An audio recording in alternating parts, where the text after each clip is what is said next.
Ang unggoy na ulila at gunggong na batang lalaki ay nagising ang isang S-rank spirit na ginagawang pinakamalakas na kapangyarihan ng musika. Sa taong 2020, isang meteor shower ng mga itim na bato ang tumakip sa kalangitan, na lumapag sa Earth. Ang mga halimaw na kilala bilang D2 ay lumabas sa mga meteor na iyon at inatake ang sangkatauhan. Sinubukan ng mga tao na lumaban, gayunpaman, walang makakatalo sa mga halimaw. Hanggang isang araw, ginaisang ng ilang tao ang mahiwagang kapangyarihang lumaban gamit ang kapangyarihan ng musika, na tinatawag na conductor and the music arts. Ang bawat kapangyarihan ng music art ay nagmumula sa mga komposisyon ng musika. Ngunit ang kanilang kapangyarihan ay magagamit lamang kapag sila ay kinonfronte sa isang konduktor, na gumagamit ng kanilang puwersa ng buhay upang i-unlock ang buong kapangyarihan ng music art. Si Tact ay isang batang lalaki na palaging hinahangaan ang pagsisikap ng kanyang ama. Ang kanyang ama, si Kenji, ay isang kompositor ng musika, na palaging nagmamalasakit sa kung sino ang makikinig sa musikang kanyang ginawa. Labis na ipinagmamalaki ni Tact ang kanyang ama na natuto rin siyang tumugtog ng piano, umaasa na balang araw ay makakapagtanghal silang dalawa. Gayunpaman, isang araw ay gumaganap ang kanyang ama, nang ito ay inatake ng D2. Umiiyak si Tact habang sinusubukang gisingin ang kanyang ama, ngunit hindi na bumangon ang kanyang ama. Nagluksa ang lahat sa pagkamatay ni Kenji, maliban sa kanya, na sinubukang harapin ang kanyang emosyon sa pamamagitan ng pagtugtog ng piano. Isang lalaking nagngangalang Sagan, ang pinuno ng New York Symphonica, ang grupong lumalaban sa mga halimaw, ay nagbigay ng talumpati sa alaala ni Kenji. Sinipi niya ang maestro, na laging nagsasabi na ang musika ay nagbibigay ng kaliwan at pag-asa sa mga tao. Pagkatapos ay ipinaliwanag ni Sagan ang isang sikreto sa publiko. May kapangyarihan ang musika na talunin ang mga halimaw kapag ginamit ng mga konduktor. Gayunpaman, maaari rin itong makaakit ng mga halimaw kapag ito ay nilalaro ng mga sibilyan. At mula sa araw na iyon, ipinagbawal na ang musika sa pagtugtog ng mga regular na tao. 10 taon na ang lumipas mula noong araw na iyon, at araw-araw ay ginugugol ni Tact na nakahiwalay sa kanyang soundproof na garahe. Doon siya nagpractice ng piano nang walang katapusan. Sa kabutihang palad, mayroon siyang mga cute na kapitbahay, sina Cosette at Anna, na bibisita sa kanya isang beses sa isang linggo upang matiyak na kumakain siya at naglilinis ng bahay. Gayunpaman, ang pakikitungo kay Cosette ay nakakainis para kay Tact. Pagdating niya, sasabihin niya sa kanya na umalis. Ngunit lagi niya itong hindi pinapansin at nagsimulang maglinis, na ikinainis ni Tact dahil hindi nito kayang paglaruan ang ingay.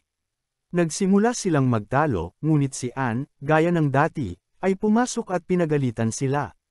Nag-almusal sila, at iminungkahi ni Cosette kay Tact na tumugtog siya ng piano sa labas. Gusto niyang marinig ng mga tao ang kanyang musika dahil naniniwala siyang ito ay magpapasaya sa lahat. Gayunpaman, tumanggi siya dahil wala nang natitirang piano sa labas. Pagkatapos ay sinabi ni Anna kay Tact na nangako ang kanyang pamilya na aalagaan siya pagkatapos mamatay ang kanyang ama. Gayunpaman, ipinaliwanag niya na isang araw ay aalis sila ni Cosette patungong New York, na iniiwan siyang mag-isa. Nag-aalala siya dahil hindi pa umaalis ng bahay si Tact simula nang mamatay ang kanyang ama. Hindi raw siya aalis at paprotektahan lang ang kanyang musika. Pagsapit ng hapon, tumutugtog siya ng piano, iniisip na ang tatay niya ang konduktor. Pinaglaruan niya ito ng buong hilig, ngunit pumasok si Cosette, na hamarang sa kanya. Sinabi niya sa kanya na magkakaroon ng Symphonica Festival, at pagkakataon na niya na tumugtog ng piano. Ito ay isang araw kung saan ang lahat ay maaaring magpakawala at maging masaya muli. Gayunpaman, tumanggi siyang muli, na nagsasabi na ang mga tao ay inabandona ang musika. Dagdag pa, hindi siya naniniwala na siya ay sapat na mahusay para sa kanyang musika na maabot ang puso ng lahat, tulad ng pinaniniwalaan ng kanyang ama. Tsaka si Anna at Cosette lang ang nakarinig sa kanya na tumugtog. Nalungkot si Cosette, at bago umalis, sinabi niyang gusto niya ang kanyang musika. Kinabukasan, nagsimulang tumugtog ng piano si Cosette nang wala si Tact. Bigla siyang dumating at nagulat siya dahil hindi niya alam na marunong itong tumugtog ng piano. Tinuruan daw siya ng yumaong ina niya. Sinabi niya sa kanya na sa pagdiriwang, ang musika lamang na inihanda ng Symphonica ang pinapayagang tumugtog, na tila hindi patas. Hiniling niya sa kanya na gumawa ng isang nakakagulat na painaya sa kalye. Ngunit muli siyang tumanggi. Pumasok si Ana sa silid upang itapon ang basura, at sinabi niya sa kanya na ang tanging taong makapagpapangiti kay Cosette ay siya, kahit na itinuring niya itong istorbo. Nang sumunod na araw, napagtanto ni Tak na dinala ni Cosette ang kanyang piano sa festival nang walang pahintulot niya. Nagsimulang magdatingan ang mga tao, ngunit hindi pa dumarating si Tak. Nagpasya si Cosette na magtagal at nagsimulang maglaro habang hinanap siya ni Ana. Makalipas ang ilang minuto, dumating si Tak at nagsimulang tumugtog ng piano. Nais niyang ipakita sa mga tao kung ano ang tunay na musika. Lahat ay namangha sa magandang musika. Pagkatapos ay nagpasya si Cosette na sumali, at naglaro sila ng magkasama. Tila masaya sila at puno ng buhay habang naglalaro. Pagkatapos mag-perform, masayang humawak si Cosette at nagtaas ng kamay para magpasalamat sa audience. Biglang sumabog ang nangyari sa kinaroroonan nila, at iba't ibang dito na nilalang ang lumitaw sa iba't ibang bahagi ng lungsod. Maya-maya ay nagkamalay si Tak at napansin niyang nasugatan ang kanang braso nito sa ilang mga batong natusok. Mabigat ang pakiramdam niya at nakatingin sa ibaba. Napansin niya si Cosette na malubhang nasugatan mula sa pagsabog at sinubukan itong gisingin. Binuksan niya ang kanyang mga mata at sinabi sa kanya na siya ay tama. Sinabi niya sa kanya na gusto niya ang paraan ng pagtugtog niya ng piano. Napapikit siya, at napagtanto niyang iyon na ang mga huling salita niya. Dumating si Ana at laking gulat niya nang makita ang kanyang nakababatang kapatid na babae sa ganoong estado. Nagsimulang umiyak si Tak, nakikiusap na buksan niya ang kanyang mga mata. Sa sandaling iyon, nagsimulang kumikinang ang kwintas ni Cosette. Nagsimula siyang lumutang, at lumitaw ang isang rosas mula sa kanyang dibdib. Naglabas ng ilang tinak na baging na pumipigil sa braso ni Tak. Pagkatapos ay tumingin sa ibaba si Tak at nakakita ng isang uri ng espiritu. Lumapit sa kanya ang espiritu at kinagat ang kanyang braso. Biglang bumalik ang mga tinak at si Rose sa katawan ni Cosette, at siya ay nagbago sa isang bagong anyo. Hindi makapaniwala si Ana, ngunit tinawag ni Cosette si Tak maestro. Nagulat siya sa kanyang bagong hitsura. Pagkatapos ay ipinatawag ni Cosette ang isang baton mula sa kanyang dibdib at iniabot ito sa kanya. Kinuha ito ni Tak, nalilito, ngunit ipinakita ni Cosette na nararamdaman niya ang mga halimaw sa malapit at humingi ng pahintulot na alisin ang mga ito. Hindi niya kayang tingnan ito sa mga mata, ngunit napalitan ng galit ang mukha nito habang inutusan siyang tanggalin ang lahat ng ito. Hindi makapaniwala si Ana nang makita niya ang nagbagong anyong kapatid na naglalakad patungo sa larangan ng digmaan kasama si Tak. Itinaas ni Tak ang kanyang baton, na lumikha ng ilang bala na tumama sa mga halimaw. Pagkatapos ay sinundan ni Cosette at sinimulang alisin ang lahat ng mga halimaw na lumitaw sa kanyang paraan. Itinuro ni Tak ang kanyang mga galaw gamit ang baton, habang ginamit ni Cosette ang kanyang magic weapon at bilis upang talunin ang mga halimaw. Nakatutok ang ilang halimaw kay Tak, ngunit nagawa niyang makaiwas. Lumapit sa kanya si Cosette, at inutusan niya itong alisin silang lahat. Pinalakas niya ang isang magic attack na nagtatapos sa pag-ubos ng malaking bahagi ng puwersa ng kanyang buhay. Nag-shoot siya ng energy ball mula sa kanyang sandata, na lumikha ng isang malaking putok upang talunin ang mga halimaw. Nagalit si Tak dahil nilipol ang mga halimaw nang walang kahit isang ingay. Napansin niya ang pagbagsak ni Cosette, lumapit siya sa katawan niya at muling nag-regenerate ang braso nito. Bigla na lang sumulpot ang mga halimaw, at nahimite din siya. Biglang dumating ang isang lalaki na nagngangalang Lenny at isang batang babae na nagngangalang Titan sakay ng isang motor. Mabilis na kumilos ang babae at sinimulang talunin ang lahat ng mga halimaw. Gayunpaman, sa parehong oras, maaari naming makita ang isang tao sa tuktok ng isang gusali, pagsira sa isang playing tunong fork. Kinabukasan, nagising si Tak mula sa isang panaginip kung saan nakita niya si Cosette na naglalakad palayo pagkatapos niyang pakinggan ang pagtugtog niya ng piano. Pagkatapos ay tumingin siya sa kanyang nasugatan na kamay at napansin ang ilang mga itim na spot. Bumaba siya sa kanyang garahe at nakita si Cosette. Gayunpaman, may kakaiba, dilat ang kanyang mga mata, at monotone ang kanyang boses. Tinawag niya ang pangalan niya, ngunit ang sagot niya ay tinawag din siya ni Ana sa pangalang iyon, ngunit ang tunay niyang pangalan ay Destiny. Nalilito siya, ngunit umuulit siya habang tumatawag siya maestro. Sinubukan ni Tak na dahan-dahan, binabanggit ang maraming nangyari noong nakaraang gabi, at may mga kakaibang bagay na nangyari sa kanilang dalawa. Pagkatapos ay ipinaliwanag ng Destiny na siya ay ipinanganak mula sa Beethoven's Fifth Symphony na tinatawag na Destiny. Inihayag niya na siya ay isang music art at si Tak ay isang konduktor. Nalilito pa rin, kinausap niya si Anna tungkol sa kung ano ang problema ni Cosette. Ipinakilala niya siya kina Lenny at Titan, ipinaliwanag na nailigtas nila siya noong nakaraang araw, at nagsimula na silang kumain.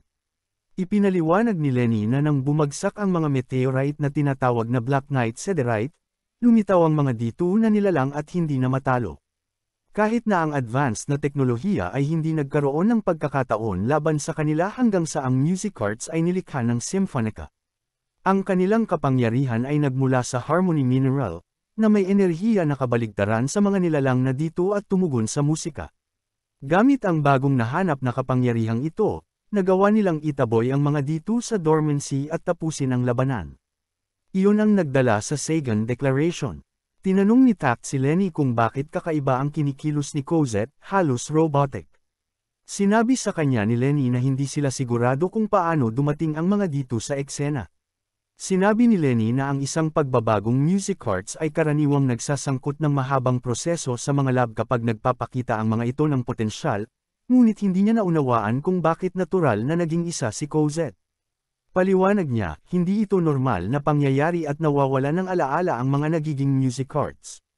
Nag-alala si Anna dahil kailangan nilang labanan ang mga D2 na nilalang, ngunit sinabi sa kanya ni Lenny na hindi na siya si Cosette.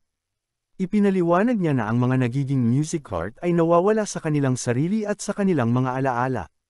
Nagkaroon ng katulad na karanasan si Titan. Naintindihan naman ni Tak na kung hindi pa nag-transform si Cosette ay namatay na siya sa araw na iyon. Nang marinig ito, nagulat si Anna at nagsimulang umiyak. Sinabi sa kanila ni Lenny na ang mga kapangyarihan ng music arts ay maaaring gamitin sa isang matatag na paraan, ngunit ang Destiny ay out of her armored mode at kasalukuyang nasa sleep mode.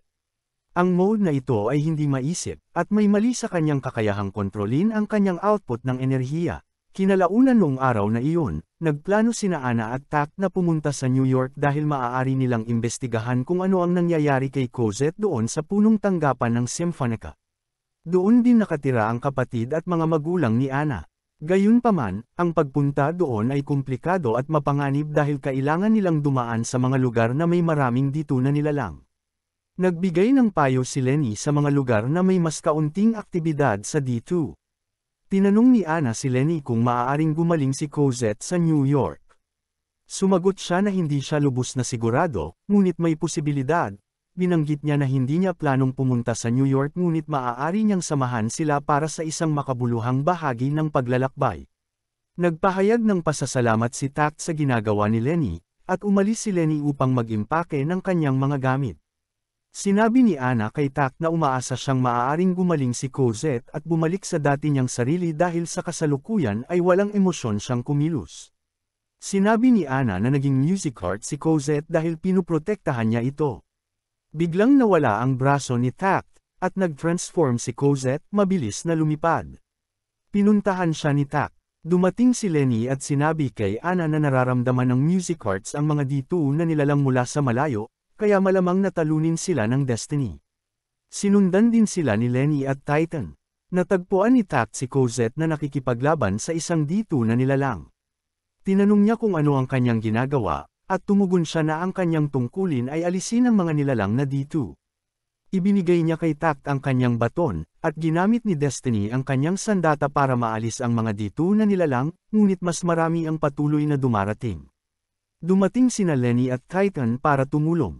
Napansin ni Lenny na masama ang kalagayan ni Tak at tinanong niya kung ano ang mali. Pakiramdam ni Tak ay nalulunod siya, nakararanas ng matinding sakit. Nakita ni Lenny ang pag-absorb ni Destiny kay Tak at sinabi niyang hindi ito ginagawa ng regular music arts, ngunit hindi siya normal. Tila, para lumaban si Destiny, nilalamon niya ang lakas ng buhay ni Tak. Inalis ni Titan ang natitirang mga D2, ngunit nais ng Destiny na sumama sa kanya. Ang kanyang walang patutunguhan na mga putok ay naging dahilan upang makatakas ang nilalang na D2. Habang naghihintay si Anna sa kanilang pagbabalik, lumitaw ang huling D2. Tinanong ni Destiny kung okay lang na maging bahagi ang bahay ng nasawi, at binigyan niya ito ng pahintulot na alisin ang panganib. Matapos pasabugan ng Destiny ang huling D2, guho ang bahay. Kinabukasan, umalis sila patungong New York kasama sina Lenny at Titan. Sa daan, natalo nila ang ilang D2 na nilalang ngunit nahirapan si Tak na matinding apektado pagkatapos ng bawat labanan. Pinayuhan ni Lenny si Tak na makinig sa musika ni Destiny at iharmonya ito sa kanyang sarili para lumaban ng sabay-sabay. Ang mga konduktor ay naghain ng musika, na ginagabayan ng mga tono na kilala bilang music charts at ginagawa ang mga ito sa mga melodies na gusto nila. Isang lalaking nagngangalang Jonathan ang dumating sakay ng kotse, na kilala si Lenny. Dinala niya sila sa Las Vegas, na ngayon ay naging crop-filled matapos sirain ng D2 Creatures ang mga kasino at hotel. Ipinakilala ni Jonathan sina Lenny at Titan sa kanyang kasintahan, at lahat sila ay nagtawanan ng tanungin nilang, na sinamahan ng mga bodyguard, ang kanilang presensya, silang ang may-ari ng bukid. Natuwa silang nang malaman niyang konduktor si Lenny, at nagpasalamat siya sa Symphonica sa pagtulong sa kanila. Sinabi ni Lenny na pumunta sila upang bisitahin ang mga kakilala. Sinabi lang sa kanila na kung may kailangan sila, tanungin nila siya. Sa hapunan sa lugar ni Jonathan, sinabi niya kay Anna at sa iba pa na iniligtas sila ni Lenny mula sa mga dito sa kanilang bayan. Sa gabi, nag-usap sina Tak at Lenny tungkol sa kung paano hindi alam ng mga tao mula sa komunidad na ito ang tungkol sa mga dito kanina. Sinabi sa kanya ni Lenny na mas mabuti ng ganoon dahil mahuhulog na naman sila sa gulo. Pagkatapos ay ipinaliwanag niya ang kahalagahan ng musika at ang misyon ng Symphonica na protektahan ang musika. Pagkatapos ay natulog si Tak habang si Lenny ay pumunta kay Lang at binigyan siya ng malaking halaga ng pera. Nakahiga si Tak sa kanyang kama nang maramdaman ni Cosette ang mga panginginig ng boses sa silid ni Tak. Hindi siya sigurado kung dito ito, kaya nag-imbestiga siya. Natuklasan niya ang isang abandonadong gusali na may babala na huwag pumasok, ngunit pumasok pa rin sila. Habang nagmamanyobra sila, nakita nila ang mga tao sa loob. Pumasok si Cosette habang pinipigilan siya ni Anna. Sinubukan siyang pigilan ng mga gwardya, ngunit madali niyang natalo ang mga ito. Nasa loob na sina Titan at Lenny, nakahanap ng modernong kasino. Sinabi sa kanila nilang na ang pasilidad ay bukas sa ilang piling mga customer, kabilang ang mga regular mula sa Symphonica. Nakalusot si Tak at ang mga babae, at sinusubukan pa rin ni Cosette na makinig sa mga panginginig ng boses, ngunit natuklasan sila, na humantong sa paghabol ng mga gwardya. Napapalibutan sila, ngunit maraming dito na nilalang ang lumitaw, na nag-udyok sa pagbabago ni Cosette. Dumating sina Lenny at Titan, nagpaplanong gamitin ang mga nilalang na dito para sa pagsasanay upang makipaglaban ng magkakasabay sa kanilang paglalakbay sa New York. Binigyan sila ni Lenny ng payo kung paano mag-shoot sa loob ng ilang shot. Gamit ang mga diskarte, natalo nila ang mga nilalang na D2 na nagpapakita ng magandang pagkakaisa.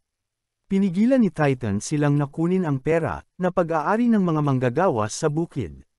Kinabukasan, aalis na sila, at nagpaalam si Lenny sa kanila na may iba pang plano. Bago umalis, sinabi ni Lenny kay Tak na maging liwanag na nagniningning sa lahat, tulad ng sinabi ng kanyang ama. Nagulat ito kay Tak, at nagpasalamat siya kay Lenny sa pagtuturo sa kanya na makipaglaban sa Destiny, at umalis sila. Sa isa pang eksena, ipinaalam ng isang lalaki sa isang commander na nagngangalang Felix ang tungkol kay Tak at Cosette, na binanggit na hindi sila nakarehistro sa anumang database bilang isang konduktor o music art. Balak niyang alertuhan si Sagan, ngunit pinigilan siya ni Felix, sinabing siya mismo ang hahawak sa problema. Ang grupo ay nagpalit ng gulong sa highway, habang si Anna ay napagod at hiniling kay Tak na ipagpatuloy ang pagpapalit ng gulong, ngunit hindi niya alam kung paano. Pinagtawanan siya ni Cosette sa pagsasabing wala siyang ibang talento kundi ang musika. Nadismaya si Tak, ngunit bigla niyang nakita ang isang D2. Nag-transform si Cosette, mabilis na lumipad, bumaril, at natalo ang isang D2 na nilalang. Isang tren ang dumating, at si Walker, isa pang music art, ay humarap kay Cosette. Bakit pinahinto ni Cosette ang tren ang tanong sa kanya? Si Felix, kasama ang kanyang music art na pinangalan ng Hell, ay lumitaw. Nakilala niya sina Tak at Cosette mula sa mga larawan at nag-alok na dalhin sila sa kanilang kapalaran sa tren, kung saan sila ay sumang-ayon at sumakay. Sinabi sa kanila ni Felix na dinadala nila ang Black Knight Sederite sa isang pasilidad ng Symphonica. Si Walker ay nasa gilid, ngunit sinabi sa kanya ni Felix na sabihin sa kanila ang totoo dahil nakasakay na sila. Napagtanto ni Felix na si Cosette ay hindi isang ordinaryong music cart. Ipinakilala niya ang kanyang sarili bilang isang commander at tinanong kung paano nakuha ni Tact ang isang pambihirang music cart, dahil ang mga armas na ito ay hindi madaling makuha.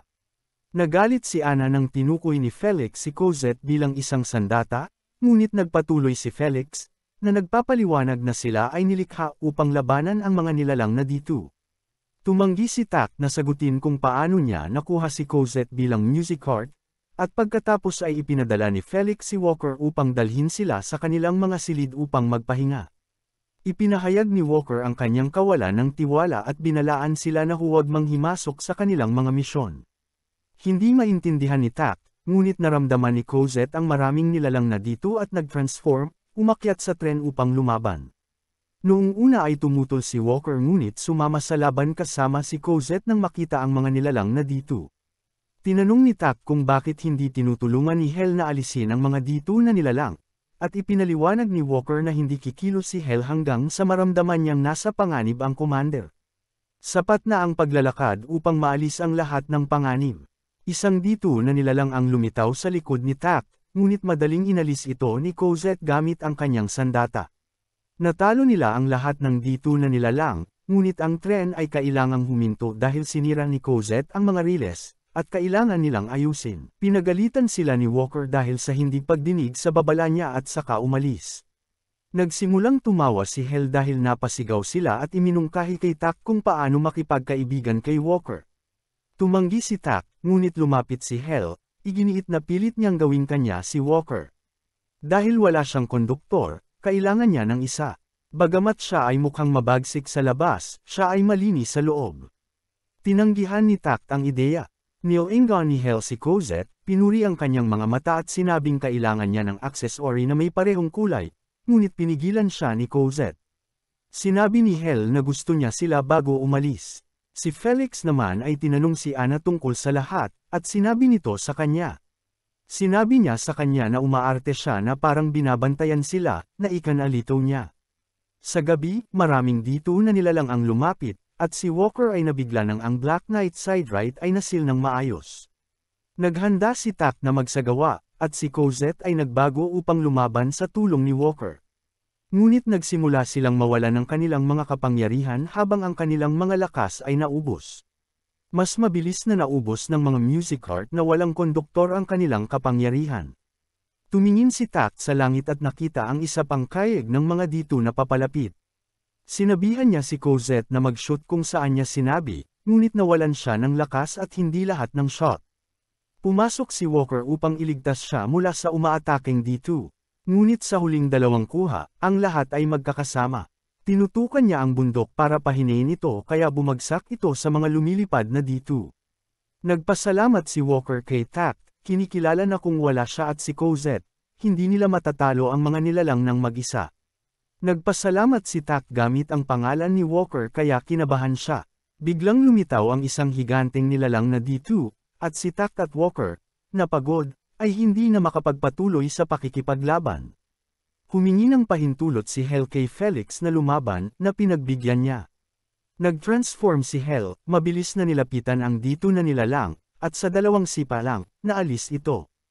Nagulat si Tact sa lakas ni Hel. Pinaalis ni Felix si Walker dahil hindi na niya ito kailangan. Dumating sila sa lungsod, at kinausap ni Felix si Tact, pinupuri ang kanyang mga kasanayan at inanyayahan siyang magtrabaho para sa kanya, na nag-aalok ng mataas na posisyon dahil sa kanyang husay sa pakikipaglaban. Tumanggi si Tact, nagmamadaling makarating sa New York, at umalis sa kanyang sasakyan, na iniwan si Felix na labis na nabalisa. Nangako si Felix na hinding-hindi makakalimutan ang pangalan niya. Pagkaraan ng ilang araw, huminto ang grupo sa isang lungsod upang bumili ng mga panestos para sa kanilang paglalakbay. Isa itong ghost town, at nagkomento si Anna na habang papalapit sila sa East Coast, makakahanap sila ng mas maraming mga desyerto na bayan. Sa kotse, nagbiro si Cosette, na ikinagulat ni Tact dahil siya ay dapat na kumilos ng robotic. Sinabi sa kanya ni Cosette na ito ay dahil siya ay lumalaki araw-araw. Nagsimula silang magtalo tulad ng dati, at pinatahimik sila ni Anna.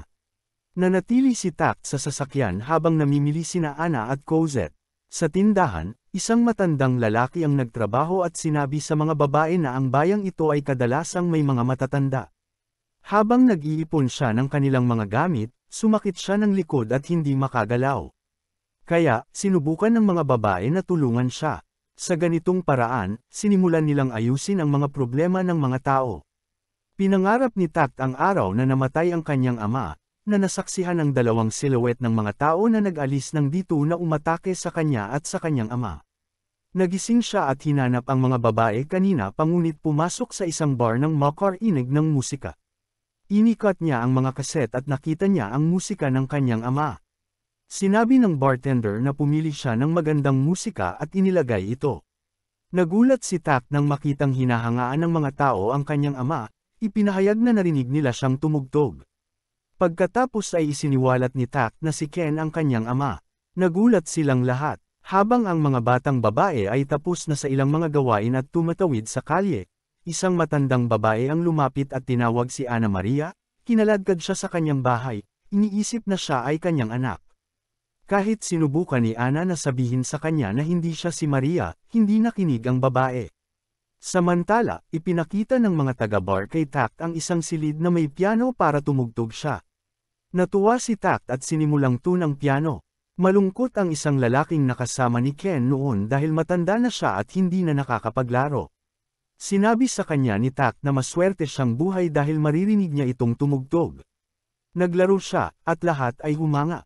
Si Ana ay isinantibi ng asawa ng babae, na nagsabi sa kanya na si Maria ay kanilang anak na babae na namatay ngunit nabubuhay sa ulo ng kanyang asawa. Habang sinabi ni Cosette sa matandang babae kung gaano kahanga-hanga ang kanyang kapatid, at sinabi rin niya ang tungkol kay Tact at ang kanyang pagkahilig sa musika. Nakatulog ang babae, at umalis ang mga babae sa bahay. Nag-aalala tungkol kay Tact, nagmamadali silang pumunta sa kotse, ngunit sinabi ni Cosette kay Ana ang kanyang lokasyon. Pumasok sila sa bar at narinig siyang naglalaro ng maganda. Nagpalakpakan ang lahat pagkatapos ng kanyang performance at nagpasalamat sa kanya bago sila nagpatuloy sa kanilang paglalakbay. Sa isa pang eksena, ipinaalam ng isang batang babae kay Commander Sagan na ang anak ng kanyang amo ay buhay at ngayon ay isang konduktor. Tuwang-tuwa siya sa balitang ito, dahil akala niya ay namatay din ang bata kasama ang kanyang ama. Alam niyang babangon siya dahil anak siya ng tandang. Tinanggihan ni Felix ang isang kahilingan mula sa isang mahirap na bayan at ipinagmalaki ang tungkol sa kanyang posisyon sa impyerno nang siya ay ipatawag ni Teniente Sagan, na gustong makipag-usap sa kanya. Sinabi ni Sagan kay Felix na alam niyang gusto niyang arestuhin ang pangunahing tauhan at binalaan siya na huwag maglagay ng daliri sa kanya. Sinubukan ni Felix na sabihin na ginagamit ni Tact ang kanyang kapangyarihan para sa kanyang sariling kapakanan, ngunit nag-ambala si Sagan, na nagsasabi na sigurado siyang kakailanganin nila ang kanyang kapangyarihan. Nagsimulang mabalisa si Felix at sinabing hindi niya kailangan ng ganoon at kakayanin niya ang lahat, ngunit pinatahimik siya ni Sagan, na sinasabing wala siyang silbi. Isang galit na Felix ang lumabas ng silid at kalaunan ay nagtungo sa banyo, na nangakong maghihiganti sa bida. Si Tact naman ay hindi makatulog at may dark circles sa ilalim ng kanyang mga mata simula nang umalis siya ng bar. Tinapik niya ang kanyang mga daliri sa bintana na parang piano. Sa isang pagbabago ng eksena, ang grupo ay tumama sa kalsada at kalaunan ay napahinto ng trapiko. Habang naglalakad ang opisyal, tinanong ni Ana kung ano ang nangyayari, at tumugon ang opisyal na kamakailan lamang, maraming dito ang nagsimulang umatake sa lungsod, na nagdulot ng matinding trapiko habang gustong umalis ng mga tao. May nakitang dito malapit sa isang bundok, na nangangahulugang nasa panganib ang buhay ng mga taong natigil dito. Ipinaalam ni Cosette sa opisyal na siya ay isang music cart at aalisin ang anumang panganib. Nilampasan nila ang traffic at nagtungo sa isang hotel.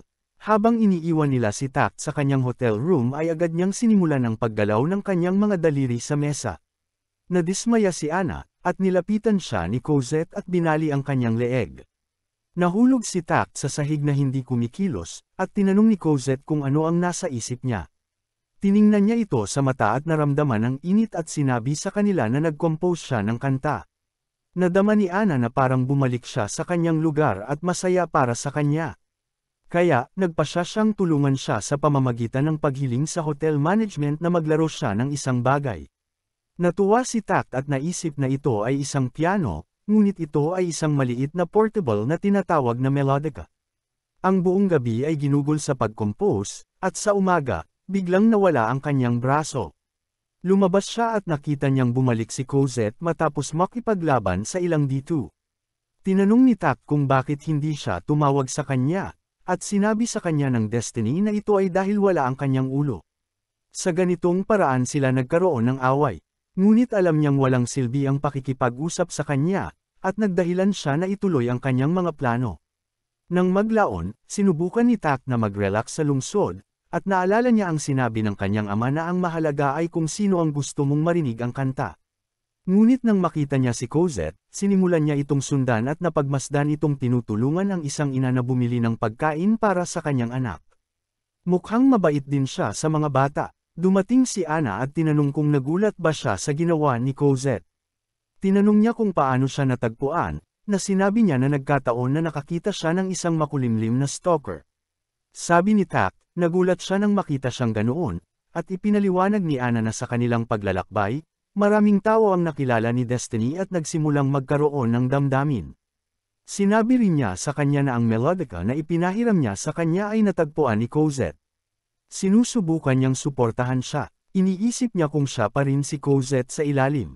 Kinabukasan, umupo ang bida para makipagkape kasama si Cosette, na kumakain na ng kanyang matamis na pagkain. Tinanong niya ito kung bakit palaging magkasama sina Cosette at Ana ngunit ngayon ay tila hiwalay na sila. Sinabi niya sa kanya na tumigil si Ana sa pagtawag sa kanya ng Cosette na ikinagulat ni Tact. Tinanong niya kung anong uri ng tao si Cosette bago siya namatay. Nagsisimula siyang maalala ang matandang Cosette at sinabihan siyang huwag itanong iyon. Sa isang pagbabago sa eksena, nakikita natin ang maraming pulis na bumaril sa isang D2, ngunit hindi ito nakakaapekto. Ang D2 ay nag-shoot ng isang sinag, na madaling itumba ang mga ito. Maya-maya, dumating sina Destiny at Tact at madaling talunin ang halimaw. Tumungo sila sa kagubatan upang maghanap ng higit pang mga D2 na nakatago upang maiwasan ang karagdagang pag-atake sa lungsod.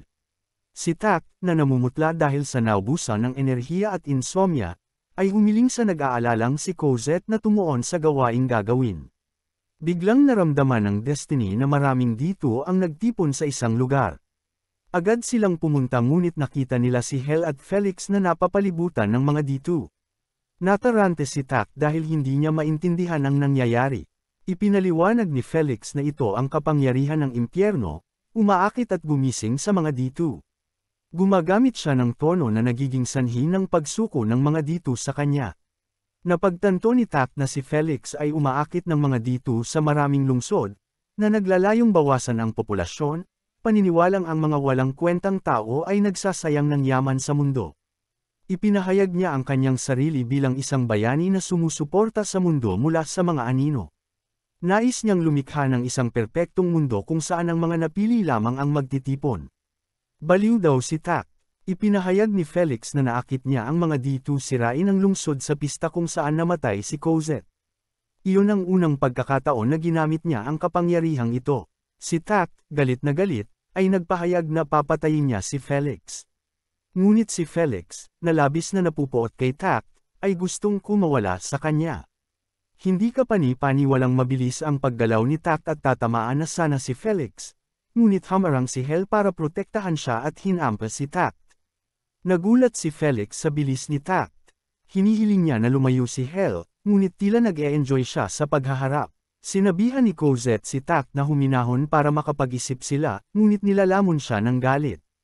Muling umatake ang impyerno at nasugatan ng husto si Tact. Binuhat ni Cosette si Tact palayo sa eksena. Tinanong ni Felix si Hel kung bakit hindi niya agad napatay ang mga ito, na sinagot niya na gusto niya munang magsaya kasama sila. Gayunpaman, bigla na lang hindi mapakali si Felix pagbabago sa kilos ni Tact. Sinubukan ni Ana na makipag-usap sa pulis para papasukin siya, ngunit tumanggi sila. Masama ang kutob niya sa sitwasyon. Pagkatapos ay dumating sina Lenny at Titan sakay ng isang motorsiklo. Sa paghusga sa mga ekspresyon ni Ana, alam ni Lenny na huli na siya. Dinala ni Cosette ang pangunahing tauhan sa isang kuweba gumaling, pero dumudugo siya ng husto. Sinusubukang mag-alok ng tubig, hindi siya makainom, kaya ibinahagi niya ito mula sa bibig sa bibig. Ang kanyang mga sugat ay nahawahan, na humahantong sa isang mataas na lagnat. Sa gabi, bahagyang bumubuti si Tact at tumatawag kay Cosette. Hinawakan niya ang kamay nito, sinisigurong hindi siya aalis. Samantala, ipinaalam ni Hel kay Felix ang kalapit na presensya ni Titan at Lenny, ngunit hindi gaanong pinansin ni Felix. Nagsimulang umungol ang impyerno, ngunit pinigilan siya ni Felix, ipinahayag ang kanyang paghamak sa musika, na ipinahayag na sa sandaling muling itayo niya ang mundo, hindi napapayagan ang musika. Tact, pagkagising, mapaglarong nagkomento sa mga bendahe, nagtatanong kung bakit tumakas si Cosette sa laban. Ipinaliwanag niya na ang pagkakita sa kanya na mahina ay napagtanto niya na maaaring hindi niya marinig na tumugtog ng piano. Ang kanyang mga aksyon ay likas. Binanggit din niya ang kanyang hindi natapos na kanta, at inamin ni Tact na wala siyang pag-aalay nito, nakaramdam ng demotivated, at banayad na tinutukoy si Cosette. Binuksan ni Tact kay Destiny ang tungkol kay Cosette, na ibinahagi niya na pumupunta siya noon sa bahay nito. Sa kabila ng nakakainis sa kanya kung minsan, lalo na pagkatapos mawala ang kanyang ama, ang piano ay ang kanyang aliw, at si Cosette ay palaging nandyan, na naghihikayat sa kanya na ang kanyang musika ay makakaantig sa iba, ang pagsaksi sa pagdiriwang ay nagpakita sa kanya na ang mga tao ay hindi inabandona ang musika ngunit naghihintay para sa isang tao na ibalik ito sa kanilang mga puso. Pagkamatay ni Cosette sa festival, nahirapan siyang mag-compose gaya ng dati. Hinihikayat siya ng Destiny na tapusin ang kanta, na binibigyang diin ang kanyang hilig at ang mga taong sabik na naghihintay sa kanyang musika. Nagtapat si Ana kay Lenny, nalaman na gusto ni Commander Felix na alisin sina Tact at Destiny.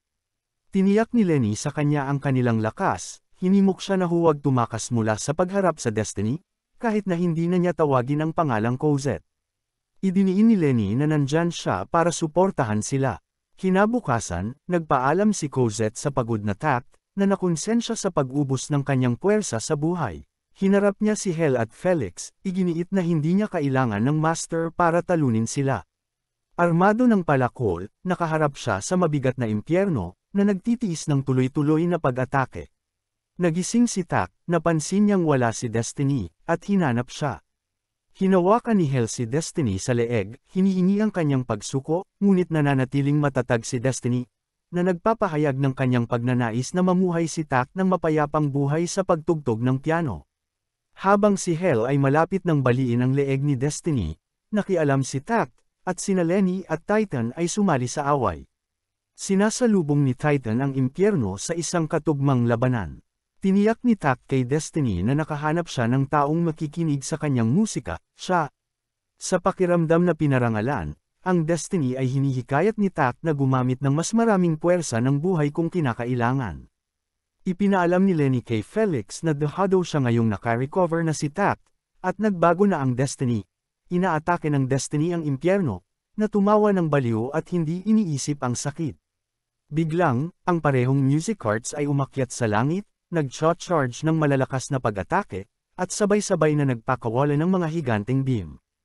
Ang impyerno ay natalo sa labanan ngunit nananatiling sabik na magpatuloy sa pakikipaglaban. Gayunpaman, dumating ang isang batang babae na nagngangalang Heaven at itinigil ang labanan. Ipinaalam niya kay Felix na iuulat niya ang lahat sa mga nakatataas, ayon sa utos ni Sagan. Sa malinaw na pagsuwe, tinanggalan si Felix ng kanyang posisyon bilang commander at ang karapatang magkaroon ng music art. Humiwalay si Hel kay Felix at binali ang kanyang batuta bago umalis kasama si Heaven. Sumasang-ayon si Lenny na panatilihing lihim ang impormasyong ito. Si Felix, na nabigla pa rin, ay nabigong maunawaan ang kalubhaan ng sitwasyon, kumapit sa paniniwala na siya ang pinakamatalinong commander. Hindi siya pinansin ng grupo at umalis. Nakipagkita kay Ana, na kinikilala ang Destiny sa kanyang pangalan. Si Tact, sa kanyang puso, ay nangako kay Cosette na susulong siya at kumpletuhin ang kanta. Tumawag si Lenny at natanggap ang abiso na si Felix ay pinigil, na nagbibigay ng kaginhawaan. Tiniyak sa kanya ni Titan na paprotektahan niya ang lahat ng taong mahal niya, at nagpahayag siya ng kaligayahan bago muling tumutok sa kanilang misyon. Nang maglaon, sa wakas ay dumating ang grupo sa New York, na nabigla sa mataong at masiglang kapaligiran. Ang maraming mga gusali at ang modernong lungsod ay nag-iiwan sa kanila na namangha. Ipinaliwanag ni Ana na ang New York ang tanging lungsod na nagawang ipagtanggol ang mga mapagkukunan ng bansa laban sa D2, na nagpapaliwanag sa medyo hindi nagbabagong estado nito. Gayunpaman, pinaalalahanan siya ni Tak na hindi pa rin ito kumpleto ng walang musika. Muling nakipagkita si Ana sa kanyang pamilya, at niyakap pa nila si Destiny. Pagdating sa loob, ipinaalam sa kanila ng nakatatandang kapatid na babae ni Ana na si Charlotte na mayroon siyang lab na nakahanda upang suriin ang Destiny. Tinanong ng Destiny si Charlotte kung pipigilan siya ng eksperimentong ito na nakawin ang puwersa ng buhay ng kanyang maestro. Nagmadali silang pumunta sa punong tanggapan ng Symphonica, isang makabagong gusali na nagpasindek sa kanila. Nang nasa lab, iginiit ng Destiny na dapat ding sumailalim sa pagsusuri si Tact. Napansin ni Ana ang namumulang braso ni Tact, na pagtanto ni Destiny na inuubos ang lakas ng kanyang buhay sa mga labanan. Inamin ito ni Tact, at nalungkot si Ana, na sana ay sinabi niya ito sa kanya. Ipinaliwanag ni Tact na sarili niya itong ginagawa, at wala siyang magagawa. Sa kanyang masusing pagsusuri, napansin ni Charlotte ang tanong ni Destiny tungkol sa lokasyon ni Cosette sa kanya. Hindi mapakali ang tanong nito. Matapos makumplito ang mga pagsusulit, inihatid ni Charlotte ang balita na hindi nila maaaring ipawalang bisa ang kasunduan sa pagitan ng Destiny at Tact. Nilinaw niya na kapwa nangangailangan ng genetic disposition na kilala bilang Alpha Youth para sa kanilang paggising. Ang tadhana, na pinananatili ng puwersa ng buhay na kanyang kinain, ay nanatiling buhay. Si Tact, bilang isang konduktor, ay nakatanggap ng feedback mula sa Destiny, na nagpahusay sa kanyang mga kakayahan para sa mga laban. Ang kanilang mga kasalukuyang anyo ay umiiral dahil sila ay nakakasagabal sa isa't isa at kumakain sa isa't isa. Ito ang dahilan kung bakit hindi sila magtatagal. Gayunpaman, kumakalat ang impeksyon sa braso ni Tact, na nakakaapekto sa iba pang bahagi ng kanyang katawan. Pinayuhan sila ni Charlotte na ihinto ang pakikisangkot sa mga away at mamuhay ng mapayapang buhay, nagbabala na mamamatay sila kung patuloy silang mag-aaway.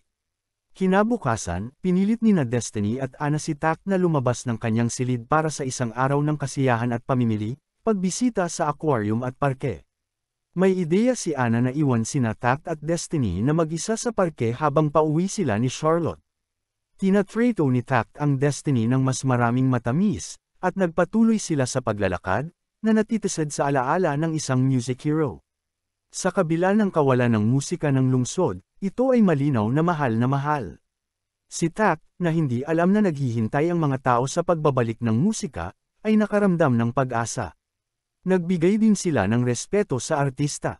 Samantala, sina Charlotte at Ana ay nagkaroon ng magkapatid na pag-uusap tungkol sa kanilang oras na magkahiwalay at ang paglaki ng parehong Destiny at Tact. Ibinahagi ni Ana na ang Destiny ay katulad ni Cosette at ng kanilang nakababatang kapatid na babae. Habang nakaupo sina Tact at Destiny sa parke at tinatalakay ang kanilang mga plano para sa isang pagkakataon sa isang mapayapang buhay, nagpahayag si Tact ng pagnanais na makinig muli sa timbre ng orkestra. Si Destiny, na hindi pa nakakaunawa sa buhay, ay nais ding maranasan ito.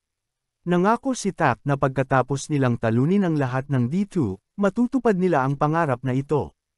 Habang pauwi sina Tact at Destiny, may naramdaman si Destiny na kakaiba. Naririnig niya ang parehong tunang ng hell at natatakot siya na kung hindi sila kikilos, mapapansin at magre-react ang mga D2 dito. Nalaman ni Ana mula sa balita ang tungkol sa tumaas na mga nakikita at pagkasira ng mga D2 sa lungsod, na nagising mula sa kanilang hibernation pagkatapos ng 4 na taon. Tinawag sila ni Lenny, binabalaan sila na nasa panganib sila, at ipinaalam kay Tact na may nagmamanipula sa mga D2 para atakihin sila. Si Tact, na naghinala na may gumagamit ng tunong fork powers ng hell para kontrolin ang mga D2, ay humanga kay Lenny. Inutusan ni Lenny si Tak na umalis sa New York kasama ang pamilya ni Anna upang maiwasan ang karagdagang pagkamatay. Iginiit ni Tak na malaman ang katotohanan, iginiit na bahagi rin siya ng mga ito at ayaw niyang manatili sa madla ngunit kumilos. Nagpaalam si Lenny sa kanyang huling column, ngunit nagpatuloy si Tak, na gustong malaman ang katotohanan tungkol sa Symphonica at pagkamatay ng kanyang ama. Pumayag si Lenny na ibahagi ang katotohanan at humiling na magkita kami kinabukasan sa isang parke. Nagkaroon ng pagkakataon si Lenny na marinig si Ken na gumanap ng isang beses, nararanasan ang liwanag sa musika. Dahil sa inspirasyon, hinanggad niyang maging liwanag din ng isang tao, ngunit dinala siya ng buhay sa ibang landas. Kinabukasan, pumunta sina Destiny at Tak para makipagkita kay Lenny. Nang malapit nang ihayag ni Lenny ang lahat, dumating si Sagan, na nagpapahayag ng pagnanais na malaman din ang katotohanan. Nagulat silang lahat nang makita ang dakilang maestro sa kanila, dahil inaabangan ni Sagan na makilala si Tak, ang anak ni Ken. Ibinunyag ni Lenny na nakuha niya ang katotohanan mula kay Felix at alam niya ang katotohanan. Tak piraso magkasama na Sagan ay sa likod ng tunang. Kinukumpirma ni Lenny ang pagkakasangkot ni Sagan. Lumilitaw din ang impyerno at langit. Inutusan ni Sagan si Lenny na manatiling tahimik upang mapanatili ang kanilang pagkakaibigan, ngunit tumanggi si Lenny, na idineklara si Sagan na kanilang kaaway, at lalala ang mga bagay kung hindi nila siya pipigilan. Naghahanda sina Tak at Destiny para sa labanan, at mabilis na nagsimulang salakayin sila ng impyerno. Tinanong ni Hell si Sagan kung dapat ba siyang magpigil o mag-full assault mode sa pagkakataong ito. Sinabi niya sa kanya na kung patuloy silang sasalungat sa kanya, kailangan nilang maalis. Tinangka ng langit na hampasin si Titan, ngunit umiwas si Titan at inihanda ang kanyang sandata. Hinimok ni Lenny si Tak na ipakita ang mga kakayahan ng isang master at pupil, kahit na nababahala si Tak na tawagin siyang isang mag-aaral. Sagan, gayunpaman, ibinunyag ang katotohanan tungkol kay Lenny. Pagkatapos ay sinisiyasat namin ang kasaysayan ni Lenny bilang isang apprentice sa ama ni Tak. Lubos na hinangaan ni Lenny si Ken at kalaunan ay naging alagad niya. Si Ken, isang mabait na tao, ay pumayag na ibahagi ang kanyang kadalubhasaan sa musika, habang si Lenny naman ay nag-alok ng kanyang kaalaman bilang kapalit. Si Lenny, na nakikinita ang panganib ng pag-host ng isang konsyerto na maaaring makaakit ng mga dito na nilalang, ay pinayuhan laban dito. Gayunpaman, si Ken, na determinadong pasiglahin ang mga tao, ay tumanggi na kanselahin ang kaganapan. Lumipat ang eksena sa pagkawasak ng venue, kung saan nasaksihan ni Lenny si Tak na sinusubukang iligtas ang kanyang ama mula sa mga labi. Si Lenny mismo ay nakulong sa ilalim ng pagkawasak. Nang maglaon, nagkamalay si Lenny sa isang stretcher at nakatagpo si Sagan, na kinikilala ang potensyal ni Lenny bilang isang konduktor. Si Sagan, na naghahanap ng paghihiganti para sa pagkamatay ni Ken at naghahangad na lipulin ang lahat ng dito na nilalang, ay hinikayat si Lenny na sumama sa kanya. Nang sumunod na araw, ipinakilala siya sa kanyang music art, Titan. Si Lenny, kadalasang malungkot, ay nakaranas ng positibong pagbabago nang makilala si Titan, at ang kanilang pagsasama ay nagdulot ng mga ngiti sa kanyang mukha. Magkasama, nagsimula silang maglakbay upang maalis ang mga nilalang na dito sa buong mundo, at pagkatapos ng deklarasyon ni Sagan 4 na taon na ang nakalilipas, pumasok ang mga dito sa isang dormant na estado. Sa pagbabalik sa kasalukuyan, sina Destiny at Titan ay nakipag-away sa Hell and Heaven. Ang paghaharap ay lumilitaw na pantay na tugma. Nangako si Tak na ibabalik ang musika at maghahanda para sa nalalapit na laban. Sa kasamaang palad, si Titan ay nasugatan dahil sa isang barrage ng mga bala.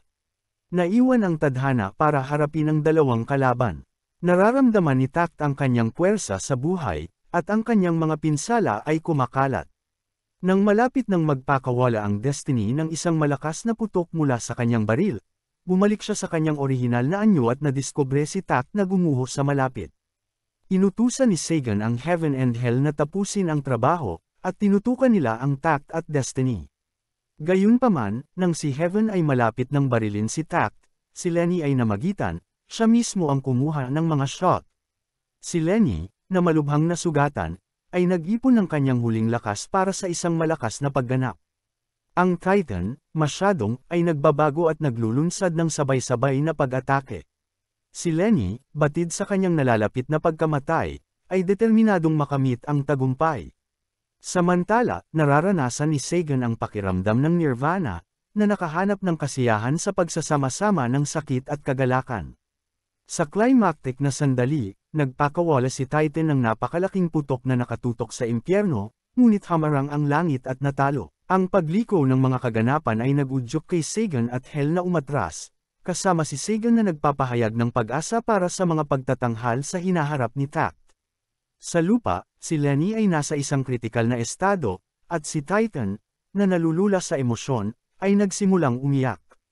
Nilapitan ni Tact at Destiny si Lenny, na humihiling kay Tact na maging isang mabigat na musicer tulad ng kanyang ama at nagpayo na huwag sisihin ang kanyang sarili. Naalala ni Lenny ang resulta ng trahedya, kung saan humingi siya ng kapatawaran sa isang nakababatang Tact ngunit sa halip ay nangakong lilikha ng isang mundo kung saan ang kagalakan ng musika ay maaaring umunlad. Kinikilala ni Tact na si Lenny ay isang mahalagang bahagi sa kanya, na nagsisilbing parehong kanyang pagkakasundo at tagapagturo. Sa kalaunan, si Lenny ay pumanaw, pumasok sa isang panaginip kung saan sila ni Tact ay naglalaro, kasama si Ken, na bumati sa kanila. Sa isa pang eksena, ibinunyag ni Charlotte kay Anna na siya ay gumagawa ng mabilis hanggat maaari sa isang lunas para sa Tact at Destiny. Kritikal ang kondisyon ni Tact, at maaaring hindi na siya tumagal ng isa pang buwan. Samantala, ang Sagan ay nagmamanipula ng mga kristal, na nag-trigger ng isang lindol, at nagpakawala ng isang kawan ng mga dito na nilalang sa buong lungsod. Ang punong tanggapan ng Symphonica, kung saan naroon sina Anna at Charlotte, ay nawasak sa kaguluhan. Nagising si Tact, natuklasan ang malagim na sitwasyon mula sa balita. Nag-aalala para kay Anna, tinatalakay niya ang sitwasyon kasama si Destiny. Hinaharap ng music arts ang pagsalakay ng mga nilalang na D2. Sa tulong ni Titan, narating ni Tact at Destiny ang gusali kung saan naroon si Anna at ang kanyang mga kapatid na babae. Sinusubukang tumakas ng magkapatid ngunit nakaharap sila ng isang D2 na nilalang. Sina Destiny at Titan ay nakikipag-ugnayan sa mga D2 sa gusali, patungo sa magkapatid na babae. Pinayuhan ni Titan si Tact na, pagkatapos mahanap ang mga kapatid na babae, dapat silang umalis sa gusali at iwasan ang karagdagang labanan, isinasaalang-alang ang kanilang pinatuyo na estado mula sa nakaraang araw. Pinag-isipan ni Titan na wakasan si Sagan para ipaghiganti si Lenny at sugpuin ang kaguluhan, ngunit determinado sina Tact at Destiny na tumulong. Habang nilalabanan nila ang mga nilalang na D2, patuloy na humihina ang puwersa ng buhay ni Tact, at siya ay bumagsak sa ilalim ng paylay. Habang nagiging distraction ang wheelchair ni Charlotte, nagpasya si Anna na buhatin siya. Tulad ng isang D2 ay malapit nang sasalakayin si Anna, dumating si Walker at natalo ito. Sinubukan niyang linisin ang lugar para sa ligtas na paglabas nina Anna at Charlotte, ngunit ang napakaraming bilang ng mga nilalang na D2 ay nagpapahirap sa kanya na pamahalaan ng mag-isa. Matapos magising si Tact, hinihimok niya silang magpatuloy sa pagsulong. Sumama sina Titan at Destiny sa eksena para tulungan si Walker at ang magkapatid. Magkasama, nagawa nilang talunin ang isang higanteng D2 na nilalang. Si Walker, pagkatapos na pagmasdan ang ekspresyon ni Tact, ay nagtanong kung ano ang nangyari, ngunit iniiwasan niyang makipag-eye contact. Frustrated, humingi siya ng paliwanag, na binibigyang diin ang kanyang tungkulin bilang music art of Symphonica. Inutusan ni Tact si Titan na i-escort sina Anna, Charlotte, at Walker sa kaligtasan, habang plano niyang harapin si Sagan at wakasan ang lahat. Si Anna, galit na galit kay Tact dahil sa pagtataya ng kanyang buhay, ay nagtalo na siya mismo ay nasa bingit ng kamatayan. Gayunpaman, iginiit ni Tact na gusto niyang protektahan ang musika, at hindi matutupad ang kanyang hiling kung patuloy na mabubuhay si Sagan. Nagpahayag siya ng pasasalamat kay Anna sa pag-aalaga sa kanila bago umalis upang harapin ang paparating na panganib. Hinalikan ni Anna si Tact, iginiit na dapat siyang ibalik ng Destiny ng ligtas, kahit na halos hindi na siya humihinga, dahil makakahanap ng solusyon si Charlotte. Nangako si Destiny na ibabalik siya. Nang maglaon, tumungo ang Destiny at Tact sa core, kung saan nakatagpo sila ng maraming D2 na nilalang, kabilang ang Hell na nagdadala ng langit. Ipinaalam ni Hell kay Heaven na oras na, at gumamit siya ng mahiwagang talam para alisin silang dalawa, na nagpapahintulot sa kanilang pagsasama sa isang music art, na kilala ngayon bilang Orphée. Inaatake sila ni Orphée gamit ang kidlat at iba pang mga armas. Bagamat isinaaktibo ng Tact at Destiny ang kanilang mga kapangyarihan, nagpupumilit sila dahil mabilis na nagre-regenerate si Orphée, at ang mga sandata ay mas mabigat kaysa sa nakasanayan ng Destiny. Napagtanto nila na kailangan nilang i-coordinate ang kanilang mga pagsisikap na maghatid ng isang malakas, puro pag-atake upang maalis si Orphée nang hindi binibigyan siya ng oras upang muling buuin. Walang humpay na lumalaban ang Destiny, ngunit sa kabila ng pagtatangka ni Tact na lumikha ng pambungad, masyadong mabilis ang pagbabagong buhay ni Orphée. Ginagawa ng Destiny ang mahirap na desisyon na harapin si Orphée ng mag-isa at hinihimok si Tact na pigilan si Sagan. Sumang-ayon si Tact at sumulong. Nalaman namin ang tungkol sa nakaraan ni Sagan sa hukbo, na nakikipaglaban sa D2 noong una silang dumating, nasaksihan ng kaguluhan at pagkawala ng mga kaibigan, na nagbago ng isang bagay sa loob ng Sagan. Lagi siyang nasa front lines. Isang araw, habang nasaksihan niya ang kakilakilabot na pagkawasak na dulot ng mga D2, nakatagpo siya ng isang kristal kung saan lumabas ang mga D2. Sa paghawak nito, alam na niya ang dapat niyang gawin. Inabot ni Tact si Sagan at ipinaalam sa kanya na tapusin na niya ang lahat ng ito. Humiling si Sagan ng ilang sandali upang makipag-chat, na nagpapahayag ng kanyang malalim na pagmamahal sa mundo. Samantala, ang Destiny ay nakikibahagi sa isang matinding labanan kay Orphée. Sa kabila ng madaling pagkatalo, tumayo si Destiny, na nagpapakita na siya rin ay nakikinig sa mga salita ni Sagan. Si Orphée, na nagalit sa tugon ni Destiny, ay nagsabi na si Sagan ay nahaharap sa sakit ng direkta at siya lamang ang matapang, hindi tulad ng iba na tumakas. Ang kanilang mga espada ay nagsalubong, at ang matinding labanan ay umabot kay Tact, na naging sanhi ng kanyang buhok na pumuti. Inihayag ni Sagan ang kanyang plano na i-seal ang lahat ng D2 sa pamamagitan ng pagsasakripisyo ng kanyang sarili kasama ang mga naninirahan sa lungsod, na naglalayong wakasan ang pagdurusa para sa susunod na henerasyon.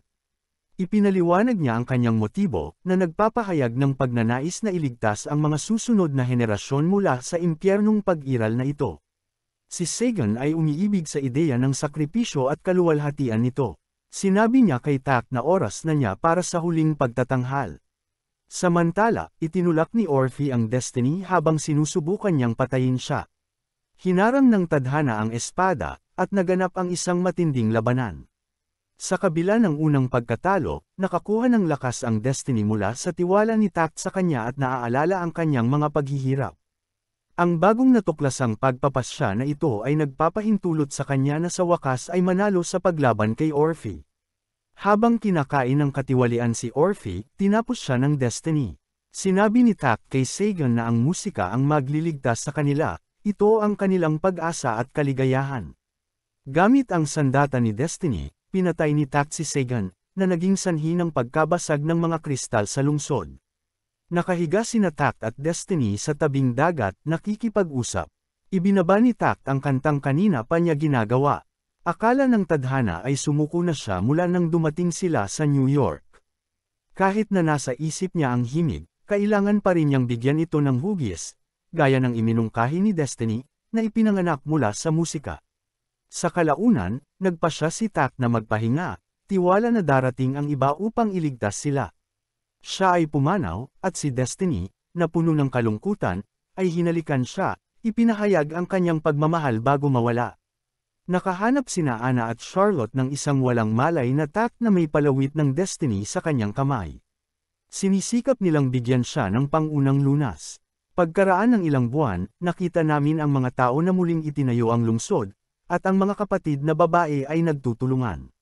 Si Anna ay sumali na rin sa Symphonica. Gusto niyang gawin ang lahat, kaya gumaling si Tact at nagpatugtog muli ng musika.